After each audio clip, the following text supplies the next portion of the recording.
Slick. Wait till that motherfucker start hitting that body. Yeah. Alvarez hit different. that motherfucker body. Look how slick. Mike, look how slick he is. Oh, he's gonna get. In August of 2024 against Israel Madrimov to make him a 4-division champion. That's it. That's all.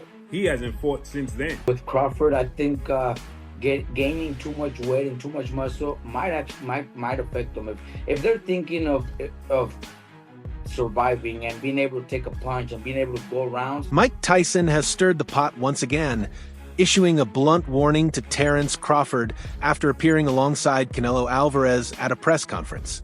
Tyson didn't mince words, insisting that Crawford is simply too small to challenge Canelo and has virtually no realistic path to victory against the Mexican superstar. According to Tyson, this is a matchup that fans may not even want to see, adding fuel to the growing debate over whether the fight should even take place.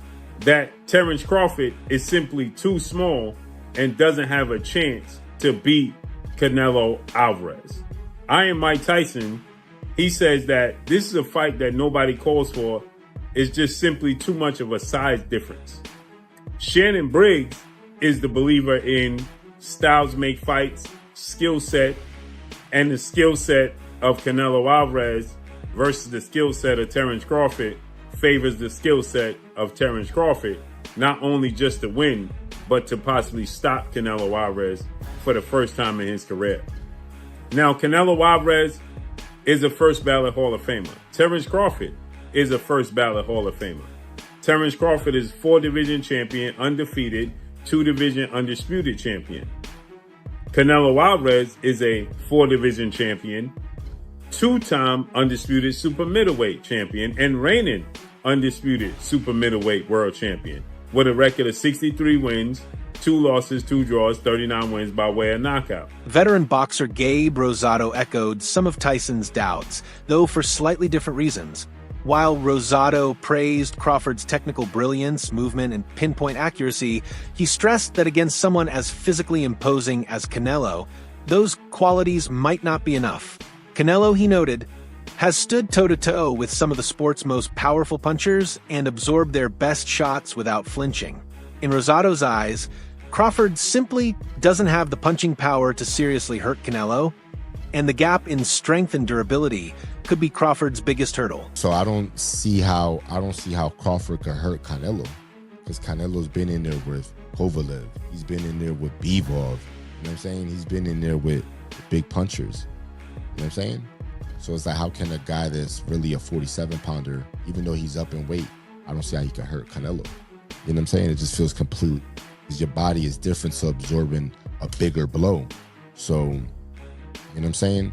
But it's like, when I sparred the guys in the lower weight classes and they hit me, bro, it's like, no disrespect, but it just feels like you're getting hit with a pillow. It's just different. It could be a murderous puncher at 147.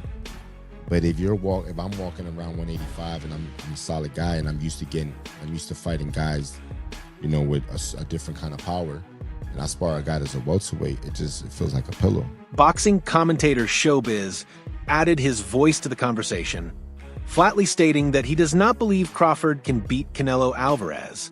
His reasoning boiled down to size, strength, and stylistic mismatches. Showbiz pointed out that Canelo's experience across multiple weight divisions has given him the perfect skill set to neutralize fighters like Crawford. While he acknowledged Crawford's adaptability and sharp boxing IQ, he argued that those traits alone would not be enough to overcome Canelo's power and command of the ring. For Showbiz, the fight heavily favors Canelo, and Crawford would need to deliver something truly extraordinary to flip the script. Spaceman Films. What up, Biz? Who you got? Canelo Crawford. Yeah. Got Canelo. I heard the punches that he hit Charlo with. I don't know if Crawford can absorb those punches. I know he's a great man, a great warrior. But you come from 147 to put on a better fight than Charlo. I mean, I don't even know what that means. I don't know if that means that Crawford is so great and he can do that, or that means that Charlo set the bar so damn low that anybody could do better than Charlo did last night. Do skill really pay the bill? Because that would be tested. It pays the bill. That's why Canelo killed him. Legendary trainer Robert Garcia, meanwhile, focused on a more technical concern: weight gain. Garcia warned that Crawford's decision to pack on extra pounds for the Canelo fight could backfire. Sudden or excessive weight gain, he explained, can sap a fighter's speed, stamina, and sharpness, the very tools that make Crawford so dangerous. Garcia also dismissed comparisons between Crawford and Floyd Mayweather as misleading, pointing out that Mayweather never bulked up to fight bigger opponents. Instead, he relied on his unmatched timing, speed, and technique. In Garcia's view, coming into the ring at an unnaturally higher weight could hurt Crawford before the first punch is even thrown. Look, with Crawford, I think gaining too much weight and too much muscle might affect him. If they're thinking of surviving and being able to take a punch and being able to go rounds, then they're trying to maybe go the distance and they'll be happy with that. But I think Crawford's natural talent, Mayweather had it. You know, you guys were just mentioning right now that Mayweather never needed to gain weight and never needed to be heavy to be able to beat those bigger guys. I think Crawford's skills, we give Crawford a chance because we know how good he is, how, you know, his skills, his speed, his combinations. But if he's gaining so much weight, he might not be able to do those. He might not be able to have those same skills when it comes to his speed, his footwork, because of the weight. So we'll see. You know, I just hope he's not just training and getting big to survive and go the distance, because maybe that's a win for him. Maybe he's thinking, if I go the distance with him, that's a big win for me. So, you know, I just hope not. I expect Crawford to actually pull up some runs and maybe even pull up the fight. But if he's too heavy, too big, he's gonna get hit, and he's gonna have to exchange punches, and that's where the danger comes. And finally, Gary Antoine Russell offered a different perspective, one rooted in respect for Canelo's mastery inside the ring. He described Canelo as a fighter who knows his strengths better than anyone and uses them to dominate. From slick head movement to perfectly timed counters and those crushing body shots, Canelo's arsenal has been sharpened against the sport's elite.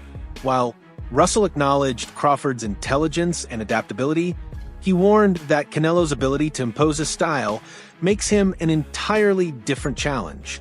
Once a fighter reaches Canelo's level of confidence, precision, and rhythm, Russell said, breaking that flow becomes almost impossible. Canelo, he has mastered his style. Now, typically, Latinos, they got their own style versus melanated black people. Having like more rhythm, more flashiness and panache to their stuff, more swag. Yeah. We just fight different than other ethnicities. If you want to throw Amir Khan in there, his ethnicity, he was in and out. Yeah, that's the European kind of style. Textbook, you know, but that was his style. Canelo got his style and he mastered it. Terence Crawford cannot take nothing away from him. He's like freakishly good, you know. He go both sides, southpaw, orthodox, you know. And I feel like he adapt well. But it don't take much to get hit, especially these little 8-ounce gloves. He cannot slip up. He cannot slip up. He's gonna have to stay set from bing to bing from round 1 to 12, and he better be in shape.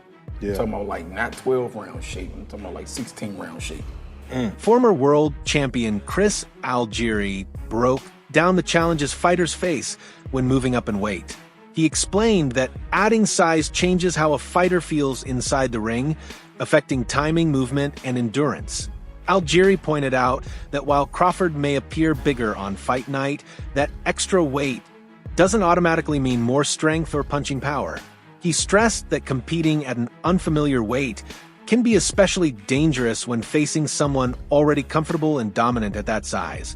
In Algieri's view, Crawford's skill set is still world-class, but the adjustment to a heavier frame could impact his performance, particularly in the later rounds when stamina and conditioning play the biggest role. Alvarez. So that's another aspect of that comparison. And yes, you know, exactly what the champ said, exactly what Abel Sanchez said, you know, you're going to put on weight, you're going to be a different fighter.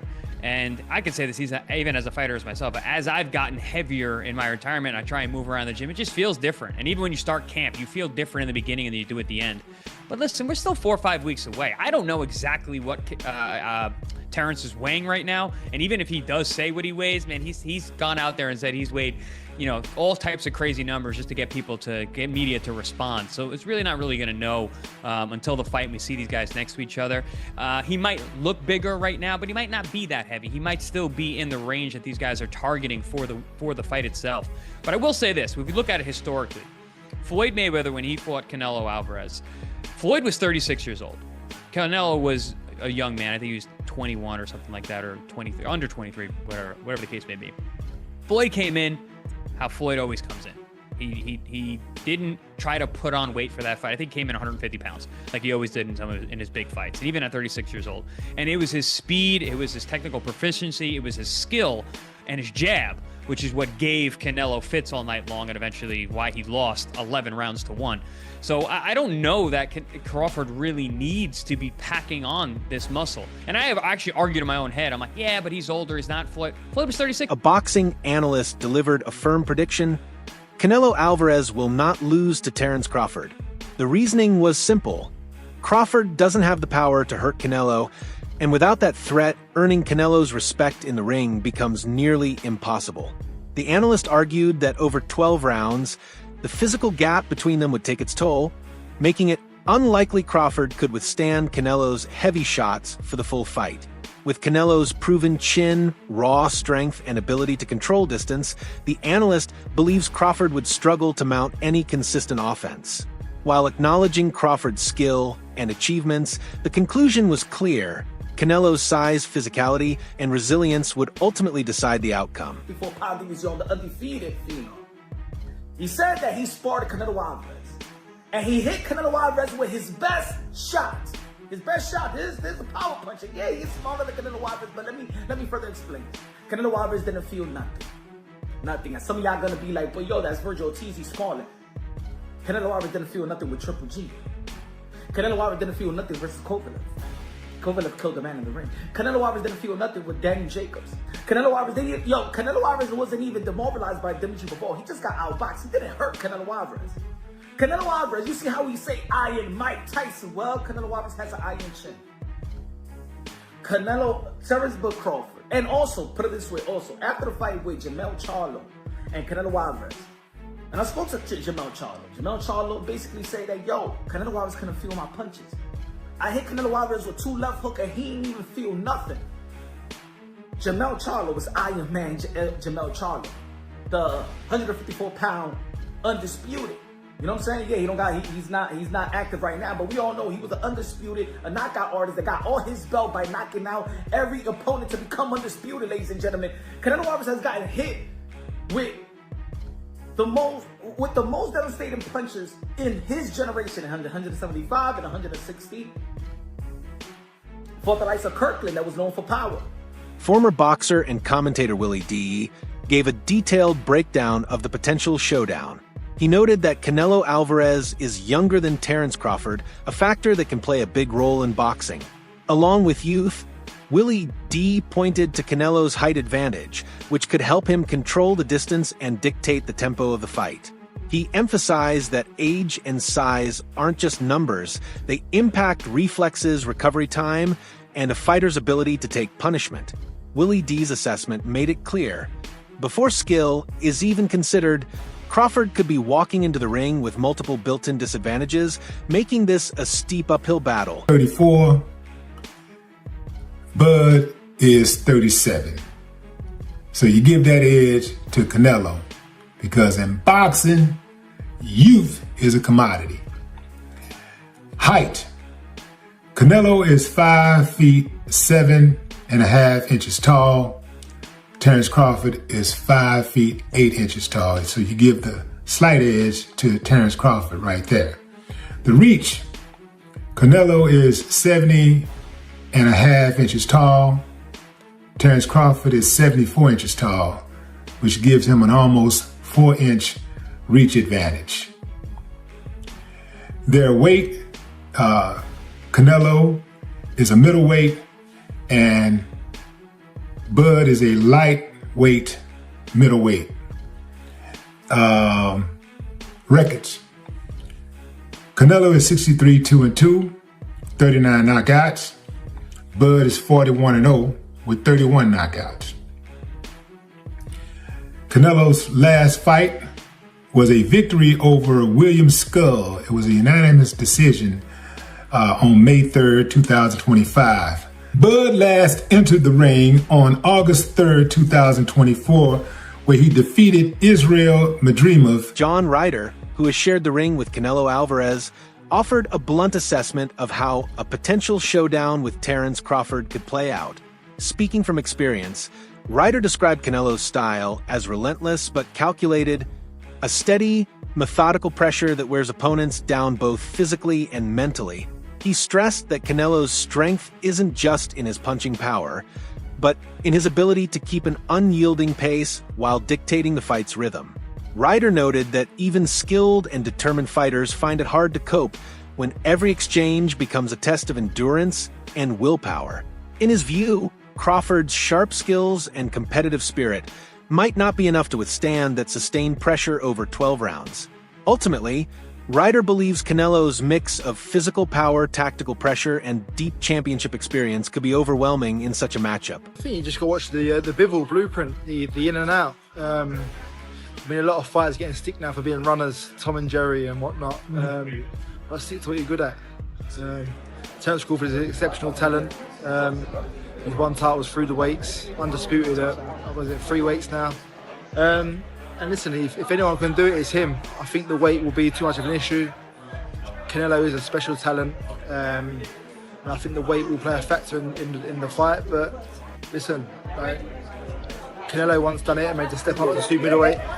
I would like Crawford to be more at light middle and middle to build into it, but you take these opportunities when they come, and that's what greatness is, chasing it. Yeah, and I've heard that before. Like, some people said if you see him at 154, he fought a Madrimov, and you saw how much he got touched. Obviously, it's two different fighters.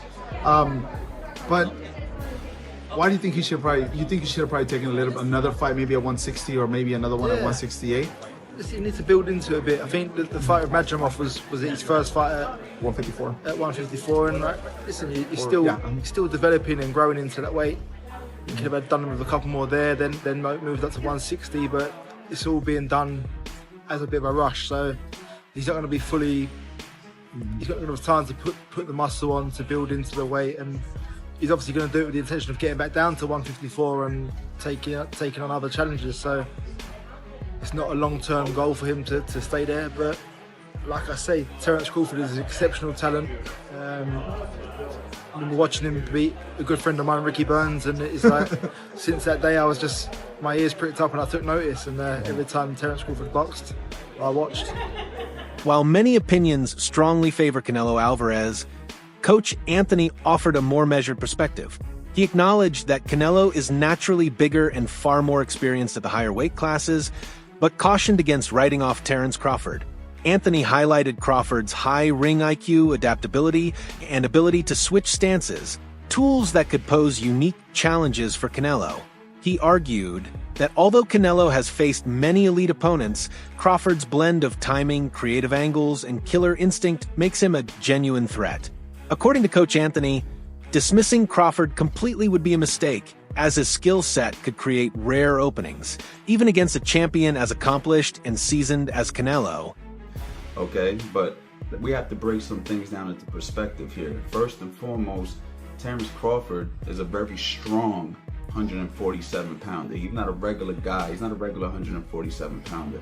Another thing is, he's an extremely determined fighter. That guy's a winner. He's cut from the same cloth as the Andre Wards, the Floyd Mayweathers. You only get certain fighters that come across in a decade that have that kind of aura and that kind of determination to win.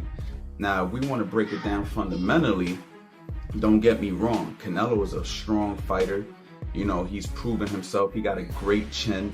He's fought some of the best fighters that you can ask for. But he's not that much bigger if you ask me. They're about the same size and height. Now, don't get me wrong. He's a little bit wider. He's a little bit, thicker, right? Like, as far as his frame goes.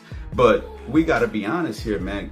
He's not that. It's not like we're fighting Benavidez here, okay? We're fighting a guy that he can still get his jab off. He can still use his footwork. He can still use his defense to go ahead and evade some of these punches. You know what I mean? So for me, Terence Crawford is going to be if Canelo goes in there and underestimates Crawford's strength, that could be a mistake, okay? It only takes a few pounds of pressure to hurt a guy. You don't need to be that big of a guy to hurt a guy. So, you know, at the end of the day, Crawford is a threat as well if Canelo goes in there and overestimates his weight and his size. I've seen bigger guys get knocked out by smaller guys in the gym all the time with headgear on and 16-ounce gloves. So we have to just take a few things into account when it comes to